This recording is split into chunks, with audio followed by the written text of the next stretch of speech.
The 1960s didn't just change music. It exploded it into a million colorful pieces and rebuilt it into something the world had never heard before. This is Riff&Riot, where we dig into the stories behind the songs that changed everything. Tonight, we're counting down the 10 greatest rock anthems from the 60s. Stay connected, because at number 1, a song so groundbreaking it split rock music into 2 eras, before it and after it. Let's count them down. Number 10, You Really Got Me, The Kinks, 1964. Before heavy metal existed, there was this song. 3 power chords played through a slashed amplifier speaker that sounded like pure aggression.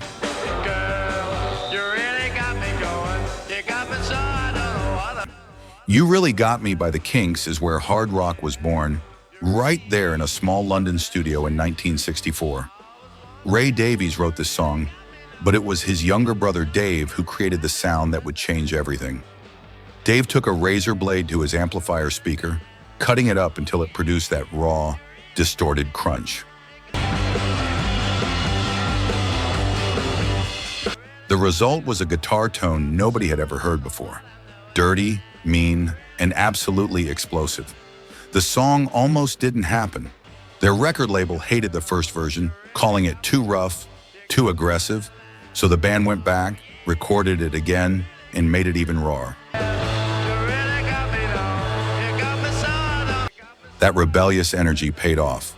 The track shot to number 1 in the UK and crashed into the American top 10. Listen to that riff. It's just 3 chords, but it's played with such ferocity that it sounds dangerous.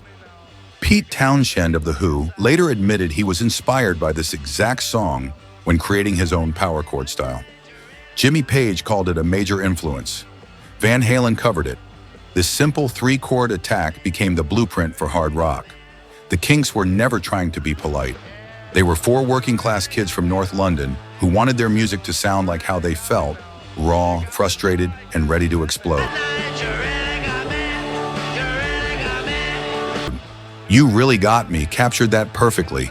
It's primal, it's powerful, and it proved you don't need fancy chord progressions to create something iconic. Number 9, House of the Rising Sun, The Animals, 1964. When the Animals walked into the studio in 1964, they had 15 minutes and 1 take to record what would become one of the most haunting rock songs ever made. House of the Rising Sun transformed a centuries-old folk song into a rock masterpiece that still gives people chills today. This wasn't originally their song. The tune is a traditional folk ballad that had been around for generations, passed down through American folk singers. But when Eric Burdon's powerful, world-weary voice combined with Alan Price's mesmerizing organ work, something magical happened. They took a warning tale about a life gone wrong in New Orleans and turned it into a rock epic. Here's the crazy part. The entire recording was done in 1 single take. No overdubs, no second chances. So producer Mickey Most gave them 1 shot to get it right, and they nailed it. That organ intro, those building dynamics, Burdon's voice cracking with emotion, all captured live in the moment. The song shattered expectations in every way. At over 4 minutes long, it was twice the length of typical radio hits. Radio stations said it was too long, that nobody would play it. They were spectacularly wrong. It hit number 1 in the UK and the US, proving that audiences were ready for rock songs that took their time and told real stories. Bob Dylan heard this version, and it changed how he thought about music. He realized folk songs could be electrified, that traditional material could be transformed into something contemporary and powerful. Some music historians point to this track as a key moment that led Dylan to go electric himself. The Animals didn't just cover a folk song. They built a bridge between 2 musical worlds and opened up possibilities nobody had imagined. Number 8, My Generation, The Who, 1965. Few songs in rock history capture pure teenage rage quite like this one. My Generation by The Who became the anthem for every kid who felt misunderstood, dismissed, or talked down to by the older generation. And that stuttering vocal wasn't a gimmick. It was pure punk rock attitude delivered a decade before punk even existed.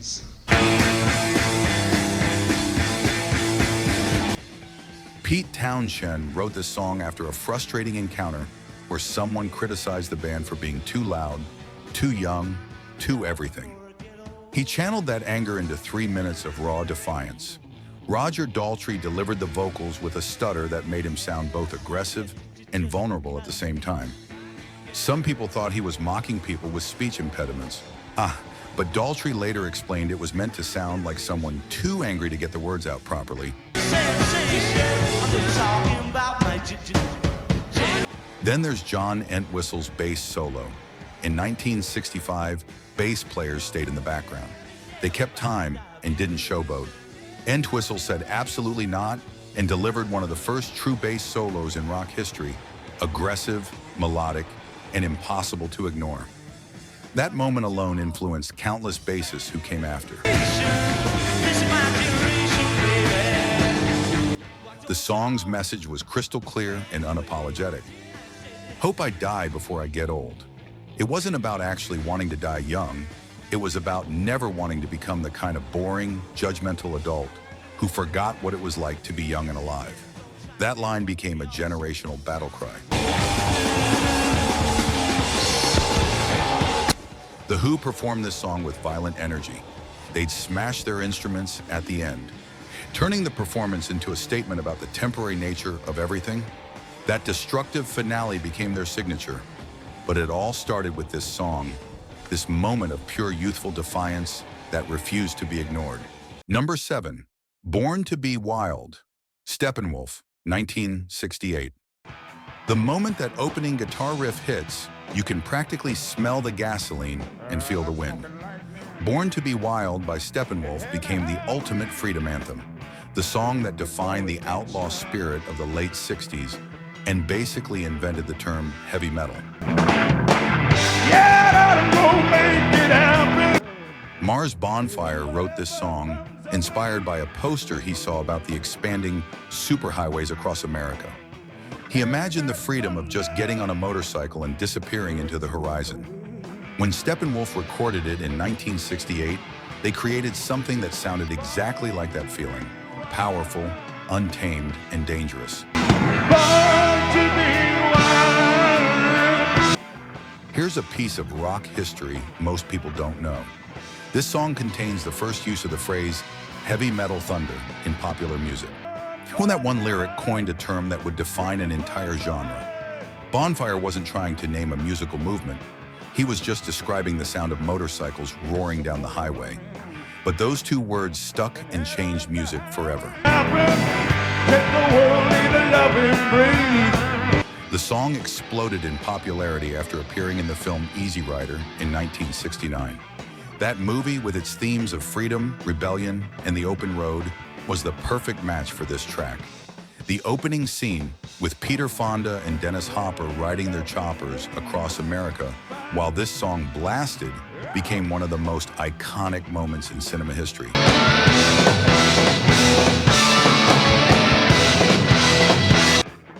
What makes this song endure is its simplicity and power. It's not complicated, it's just pure energy. That driving beat, that gritty guitar tone, John Kay's rebellious snarl. It all adds up to a song that makes you want to break free from whatever's holding you back. Decades later, it still sounds like freedom feels. Number 6, White Room, Cream, 1968. Walk into a white room, and suddenly you're somewhere between a dream and a mystery. Cream's White Room is psychedelic rock at its most hypnotic, a song that feels like it's unfolding in slow motion, while simultaneously pulling you deeper into its strange, beautiful world. In a white room with black curtains.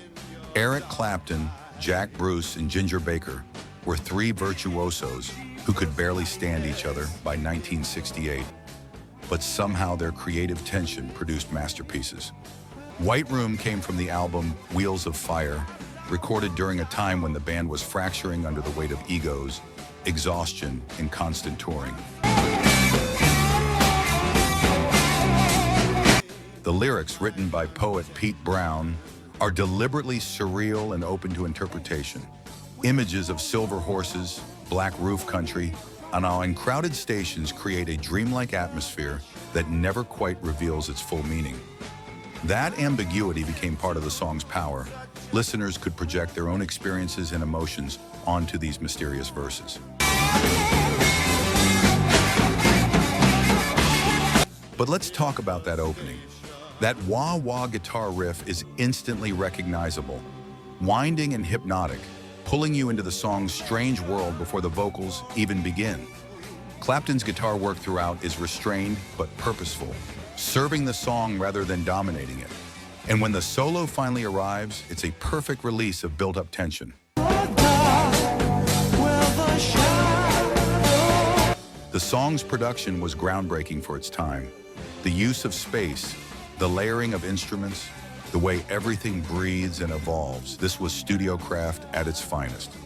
It showed that rock music could be sophisticated and experimental while still maintaining an emotional core.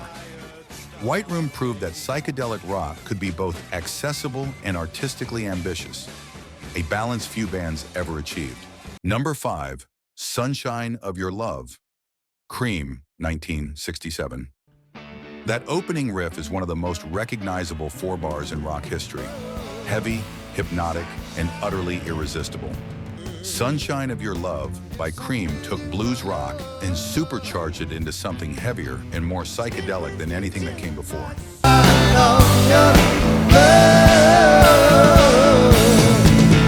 Jack Bruce and Pete Brown wrote most of the song late one night after a Jimi Hendrix concert. Bruce came up with that iconic bass riff inspired by what he'd just witnessed Hendrix doing on stage. The next day, Eric Clapton took that riff and transformed it into a guitar part that would become legendary. That call and response between bass and guitar creates a groove so powerful it feels inevitable, like it always existed and they just discovered it. Recording the song was a battle, and the band couldn't nail it during their regular sessions. They tried multiple times, different approaches, different arrangements. Nothing clicked. Then Atlantic Records founder Ahmet Ertegun stepped in, flew to New York, and essentially demanded they get it right. That pressure worked. They finally captured the magic.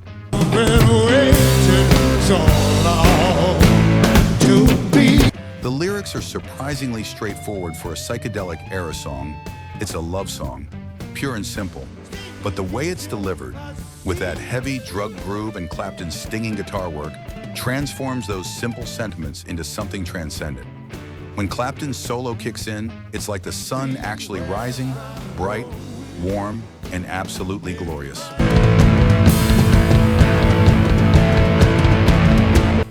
This song became Cream's biggest American hit and their signature track.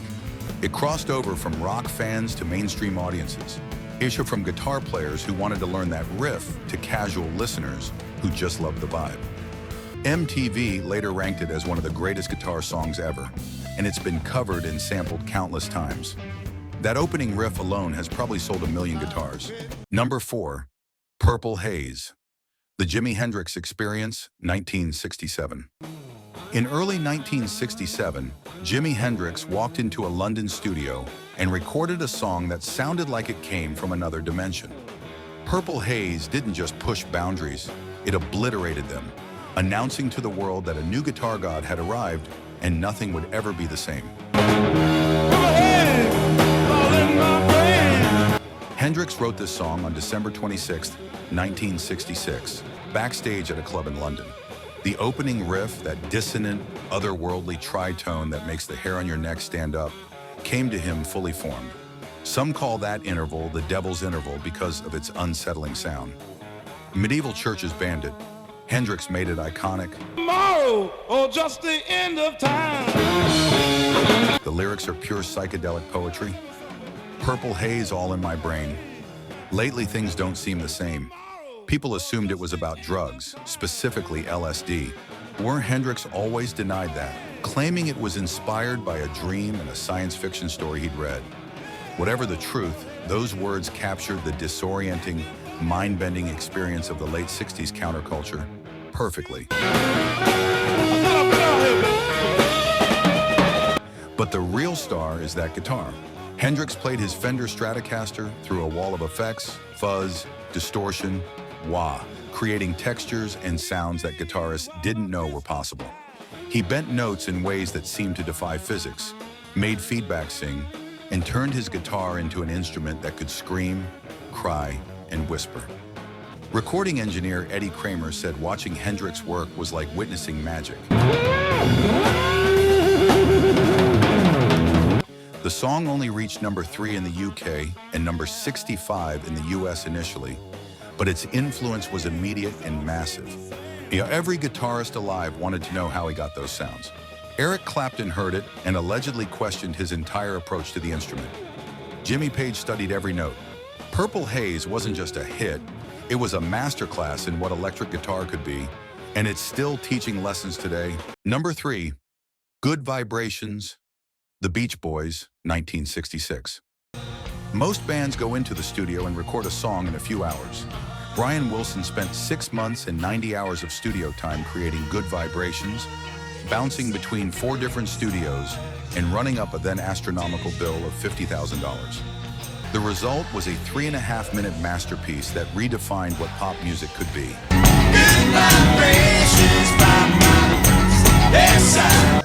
Wilson called this his pocket symphony. He didn't write it as one complete song. Instead, he created different sections, almost like movements in a classical piece, then assembled them like a puzzle. The theremin section, the cello breaks, the modular verse structures, nothing about this song followed conventional pop formulas.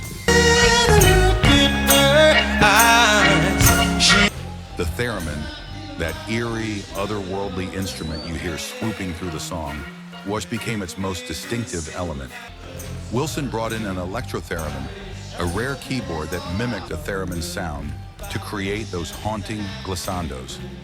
That sound had never been featured so prominently in a pop song before. It gave Good Vibrations an almost alien quality that perfectly matched its experimental spirit.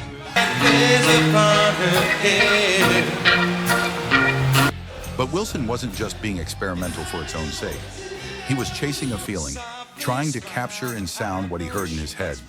He obsessed over every detail, every instrument placement, every harmonic layer. His band members and engineers thought he'd lost his mind.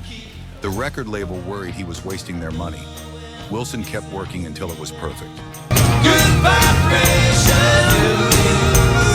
Released in October 1966, it justified every dollar and every hour. The song shot to number 1 around the world and became one of the best-selling singles of the decade. More importantly, it changed how people thought about recording. This wasn't just a song, it was a production, a work of art that could only exist because of the studio itself. Pet Sounds and Good Vibrations showed the Beatles and everyone else that the studio was an instrument, and that pop music could be as complex and ambitious as any other art form. Number 2, Gimme Shelter, The Rolling Stones, 1969. That opening guitar sound, dark, ominous, like distant thunder rolling across a battlefield. Gimme Shelter by the Rolling Stones captured the apocalyptic mood of 1969 better than any other song. This wasn't party rock. This was music that understood something dark was happening in the world. Lord, I'm gonna fade away. Keith Richards wrote that iconic opening riff during a thunderstorm in London. He woke up in the middle of the night with the melody in his head, grabbed his guitar, and captured it immediately. That riff sounds exactly like what inspired it. Threatening, electric, impossible to ignore. The lyrics, written by Mick Jagger, reflected the chaos of the late 60s. War, political assassinations, social upheaval, the optimism of the early decade had curdled into something much darker. War. Hey children, it's just a shot away. Love, sister, it's just a kiss away. Hope and disaster balanced on a knife's edge. Then there's Mary Clayton's vocal performance, one of the most powerful moments in rock history. Clayton was a backup singer who got called to the studio late at night. She showed up in curlers, heavily pregnant, and delivered a performance so intense she nearly blew out her voice. Listen to that moment where her voice cracks on the word rape. Pure, unfiltered emotion captured on tape. She gave everything to that performance. The song took on even darker significance when, just weeks after its release, a man was killed at the Stones' free concert at Altamont Speedway while the band played. That moment seemed to confirm what the song had been warning about all along. The 60s dream was ending. And what came next wouldn't be pretty. Gimme Shelter became the sound of that realization. Beautiful, terrifying, and absolutely essential. Number 1, A Day in the Life, The Beatles, 1967. On February 10th, 1967, the Beatles completed what many consider the greatest song in rock history. A Day in the Life from Sgt. Pepper's Lonely Hearts Club Band didn't just push boundaries. It proved that rock music could be art, could be literature, could be orchestral, could be anything the imagination allowed. Two separate songs became one masterpiece. John Lennon wrote the surreal, melancholic verses inspired by newspaper articles he'd read. Paul McCartney contributed the middle section, the woke up, fell out of bed part, originally a fragment from a different song. Producer George Martin suggested combining them, then connecting them with something unprecedented, a full orchestra playing a massive, cacophonous crescendo. I saw the photograph. That orchestral buildup is one of the most dramatic moments in recording history. Martin hired a 40-piece orchestra and gave them unusual instructions. Start at the lowest note on your instrument and gradually rise to the highest note, but everyone go at your own pace. The result is 24 bars of controlled chaos, tension building and building until it feels like the universe is about to split open. He didn't notice that the light. The recording session for that orchestral section became an event. The Beatles invited friends, dressed the orchestra in formal wear and silly props, and filmed the whole thing. It was a celebration of creativity, of pushing classical musicians into rock and roll territory, of not caring what was supposed to be done. Oh boy. That final piano chord hit simultaneously on 3 pianos and sustained for over 40 seconds. That is the perfect ending. It's resolution and mystery at the same time, fading slowly into silence and leaving listeners in a state of awe.